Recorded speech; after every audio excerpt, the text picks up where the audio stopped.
My husband lost weight trying to keep up with me.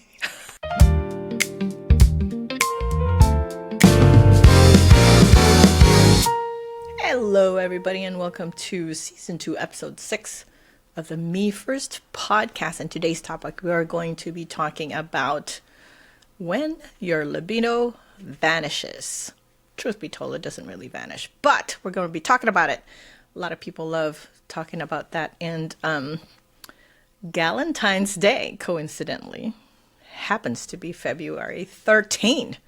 So this is probably a good time to talk about that.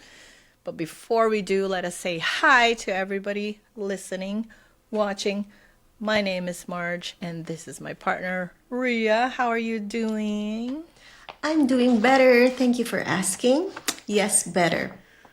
That's good. Yeah. Good. And you? Are you do you have something in plan with Matt? No, nothing new. Unpacking from the move still. Oh yeah. I talked about the move last time, and I kind of wanted some new furniture, and so whole new decor. I think I need that. I'm excited about it. It's a little bit expensive too. It's a lot of bit expensive. Of course. But it's fun. It's gonna be worth it. Yeah. It is, because I also want to have like a better space to kind of film. I want to film more content. I'm really excited about it. Space is super big. It is very important. Yeah.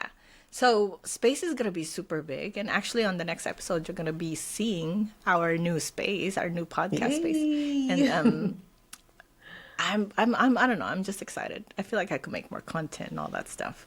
So anyways, let's talk about libido. This is almost like a taboo topic when really it shouldn't be. That's something that we should all be talking about. But you know what? Before I do that, I'm going to tell you, I do hear a lot of people after they go on HRT and stuff, it just goes up for them. Yeah. Sometimes I think it's like too much. One of the few lucky unicorns. I was reading on one of the menopause groups on Facebook, and the lady was like, my husband lost weight trying to keep up with me. I read something like that too. It's so funny. You really? Yeah, something else. It's so funny, but it's makes me smile and laugh. I don't know. I was like, girl. Yeah, and some of them were even saying, like, I wanted it every hour. That is okay. I think that's probably bordering something that might require some intervention. Well, we're not talking about that. We're talking about when it actually goes the completely opposite direction, which is probably a lot more common in women who are in menopause and perimenopause. So, gosh, there's a lot of things. We don't talk about these things. And I think a lot of it is because we think it's embarrassing.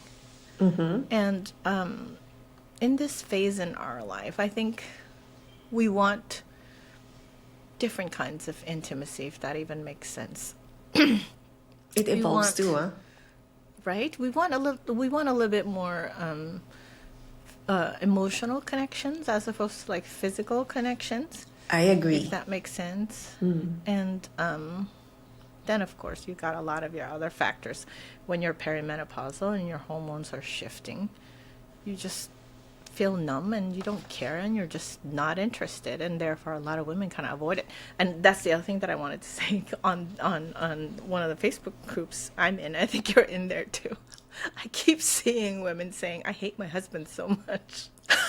Me too. Like, I can't stand him. Yeah.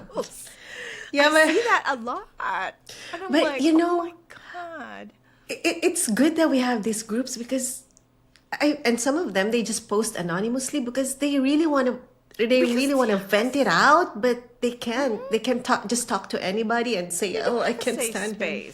Well, this is a safe space. It's on YouTube, but it's a safe space. Yeah. It kind of sucks because honestly, a lot of this kind of trickles down to you starting to feel like intimacy is an obligation. It becomes a chore. Mm-hmm.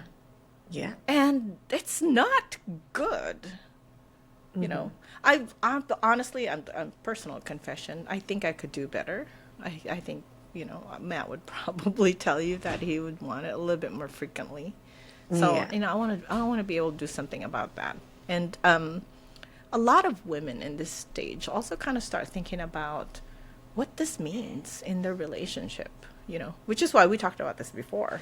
A lot of couples in this stage of life, 45, actually, statistics show that a lot of couples in this stage of life between 45 and 50 divorce. And Yeah. I'm pretty sure it has a lot to do with the hormonal shifts that happen during perimenopause. And because of that, they lose kind of that connection that they've always had. And so people kind of separate, kind of, it sucks. So yeah, let's talk about it. Let's talk about what's causing this.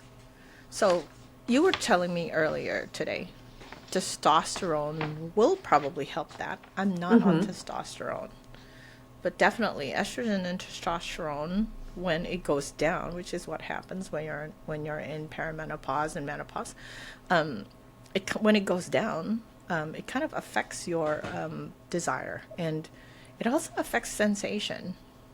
I personally, I'm going to admit, I have to read more about how it affects sensation, because to me, if I'm in that moment, it doesn't have to affect sensation anymore, but getting there is probably where the problem is. I don't know. Thoughts? What do you think? To be honest with you, this one I really had to research because I don't have enough experience to speak of it. But from what I read, well, because me, whenever I feel like a problem with my libido, it's because probably we had an argument, or I was just not in the mood, or I wasn't feeling well, I was feeling off, and maybe I was tired, but not entirely about the physical, our vagina, So it seems that lately it's very popular, vaginal cream. And I would love your thoughts on that. It's funny. I have one of my closest friends. His wife found out that I became a menopause coach, and I get on the phone, and the first thing she says is, "What am I gonna do about my dryness?" And I'm like, I don't know. I have to think about that. She said she's tried them, and it doesn't necessarily work. Okay. For me, I don't It's know. It's estrogen cream, right? Yeah. But I mean, if you're already on HRT, it may not necessarily be working. Yeah, exactly. For me, I do think that you still have to kind of start looking at other external factors, like your stress and your mental load. I mean, if you're stressed out, your libido will just die. If you don't sleep absolutely. well, it lowers your interest because you just want to friggin' sleep, obviously, right? So, the challenge about this whole thing is that when you have all these factors, like what we're talking about, I'm really going to look into the cream dough, and I'll tell you more about it when I find out. But the problem is, when you have all of these factors happening, desire effectively becomes responsive, and the spontaneity goes away. And then it really becomes a chore, because what are you going to do? Pencil me in for Friday night at 10 o'clock. That makes no sense. Yeah. It almost becomes transactional. And it kind of kills the intimacy, which is what this is really for. So It's actually very interesting that you said that, because I think that libido in midlife, it's really a lot of factors. Like, I was reading this post on Reddit, Perimenopause and Menopause. There was a woman who said that at one time, it was her husband's birthday, and so she asked what he wanted, and he said that he would like a BJ. I don't know if I can say that here. Oral. So oral. And so and so okay. And she was so disgusted. And then everyone just jumped in the comments and say, "But isn't I mean, like, they feel sad for the guy, that's all I wanted." And it seems like the relationship is really going down. But I mean, I understand both sides, because of course the guy would like some physical and emotional intimacy, and the woman is probably, you never know what she's going through. Because as per my experience, this happens to me when when I'm mentally and emotionally overloaded. Yeah. And I don't have small kids, and I don't have a big job that I'm taking care of. I don't take care of my parents, and I'm already feeling overwhelmed by all of these things. So, can you imagine a woman with small kids, with taking care of her parents and a big job, and cleaning the house and bringing 50% of the income home? So it's really a lot of factors. It's not just you lost it because you're in menopause. That's why you're like that. You cannot just say that. It's physical, and also it's mental, emotional, and everything else. Yeah. That's kind of the sad part, I think, about the internet is that people do not look at all the extenuating factors before it got to that point. The internet, unfortunately, is very quick to judge. And yeah, I mean, obviously, if that's something you want to do, there's solutions to fix your disgust. Number one, what are you disgusted about? You know, kind of figure that out and fix it. Yeah. And the other part is intimacy is not one-sided. It is both. And so, you know, both sides have to kind of like be, what do you like? What do you not like? What do you want? What do you not want? And I think that's the other thing that a lot of couples fail to do is talk about it. What do you both enjoy? And coming from us, I'm going to tell you, our culture kind of keeps us from discussing any of that because it's taboo. Yeah, You exactly. can't say anything about I it. know. And I'm pretty sure there's a cultural factor in there, you know? Because I would not be surprised if many other cultures all over the world has some type of idea and obviously many different ideas of what intimacy looks like in their culture. So, yeah, and it's oral, unfortunately, is something that in many cultures is seen as something that a prostitute would do, and therefore it's degrading. You know, True. Good a lot point. of that. Yeah, so it's really a lot of those factors that kind of need to be analyzed and looked at before you judge. So other solutions to me would probably be get your labs, go get your hormones Number tested. one, yeah. Yes, and improve your comfort. Do something about that. If you need lubrication, get it. Yeah. Do some Kegels. Those are good, you know. And honestly, going back to our previous episode, reduce your mental load. What is causing your stress? If you're stressed out, it's not going to happen. And communication, I think that's very, very, Very important. Yeah. communication. Talk to your spouse, get some support, and then get yourself some help. You know, get some supplements, go to therapy. You know, Exactly. fix all of your external factors that could be impacting your libido, and hopefully this kind of redefines the intimacy for you, because truly it's beyond the physical you know, things that you do during sex. And you know, it's beyond penetration, it's beyond oral, or it's beyond how you perform. I mean, Yeah. you don't need to do acrobatics first and foremost. Yeah. It's not performance. It's not all about performance. Yes.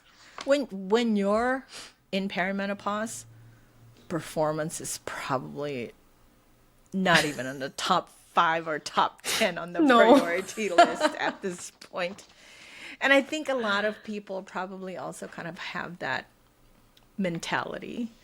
You know, like, what is good? Am I good? Am I still good? Or does he think I'm good? I don't. Yeah. Kind of impacts your self-confidence a lot. Yeah. Absolutely. And imagine being in perimenopause, right? Experiencing your bloat and your weight gain and your discomfort and your mood swings and all of that. Yeah. You do not feel attractive. No. And I think that's one of the other factors too, is that, you know, do something to make yourself feel good.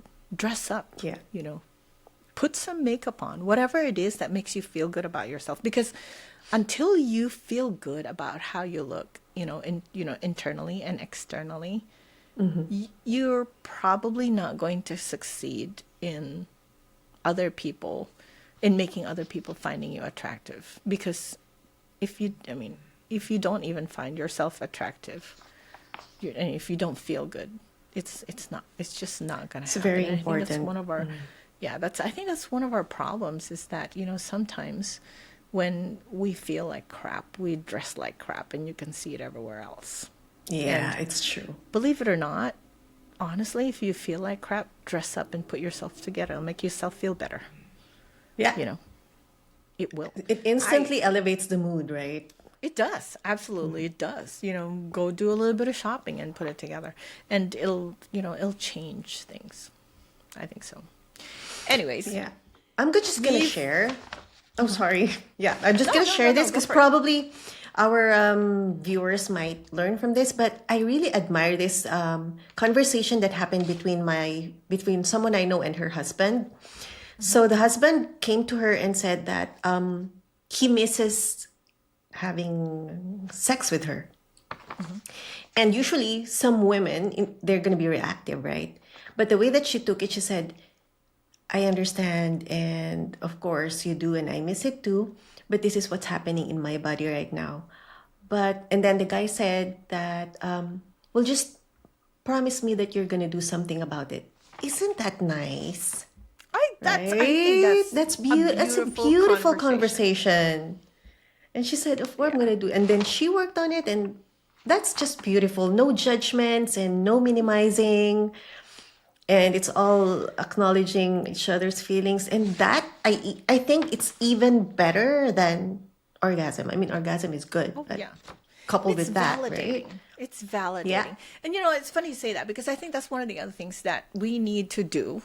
We, meaning us in general, as women, as partners, as wives, and in this format that we have right now. That's one of the other things we need to do. Is I think not only do we as women need to be educated more about perimenopause and menopause, I think men need to be educated about it too.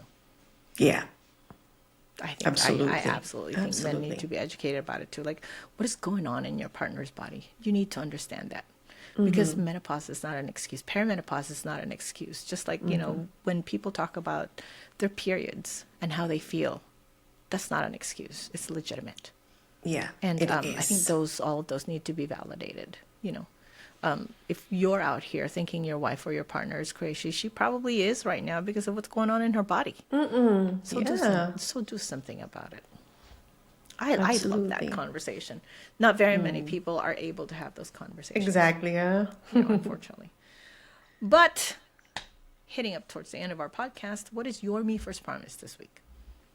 My me first promise this week is probably work on, I just said it, but I'm going to work on being less reactive. Like pause, the magic of pause. Yeah, that's what I'm going to work on. That's my me first, yes. Like counting. Pissed off How many somebody. seconds exactly? I don't know. Sometimes I do 10. Well, I think I told you. Oh, I think I was telling you this when we were offline. I went through kind of like an emotional, stressful moment at work. And part of me was like, I am going to shoot an email to the CEO. Yeah. But then I'm like, maybe I'll wait. Maybe I'll talk to my husband. So I went out and went to Matt, and I was like, hey, I have this thought, and this is what I want to say. And he says to me, wait till Monday. That's a good one. Exactly. I'm waiting. So that's a pause. There's just really no exact time. Yeah. And you know what? Here's the thing. If you are going to wait, that's fine. That's really a good idea. If you don't want to be reactive, that's fine. But you also have to learn to give yourself permission and forgive yourself if you do fail. And because we all have a knee-jerk reaction. Of course. Yeah. We're not perfect. Yeah. You'll encounter just like I do it a lot at work all the time. I mean, I work from home, but it's very common for me to be sitting here and reading like a Teams message or a Slack message or even an email and just knee-jerk reaction saying, what the fuck was that? What the hell were you thinking? Well, of course, they're human. Yes. So don't forget that you also need to give yourself permission and forgive yourself because you're human. Self-love. Mine is really to just kind of reduce my mental load. There's a lot going on right now, and I have a lot of things that I want to do and I cannot do. And I'm like, I think we need to sit down and do a little bit of prioritization here. That's what I need to do. Anyways, we have reached the end of episode 6. And we need to remind everybody that when you lose your libido, you are not failing. And you're not alone. Desire can return when your body feels good. So support what makes you feel good about yourself. Be part of the Me First movement, like, follow, and share this video. Subscribe to us. Follow us on all the socials. And this is the Me First podcast. We are glad you're here, where we put ourselves first without guilt, because if we don't, who will? Everybody have a wonderful week, and we will see you next time. I'm so excited to show you guys the new space that we have after we move. Have a wonderful day.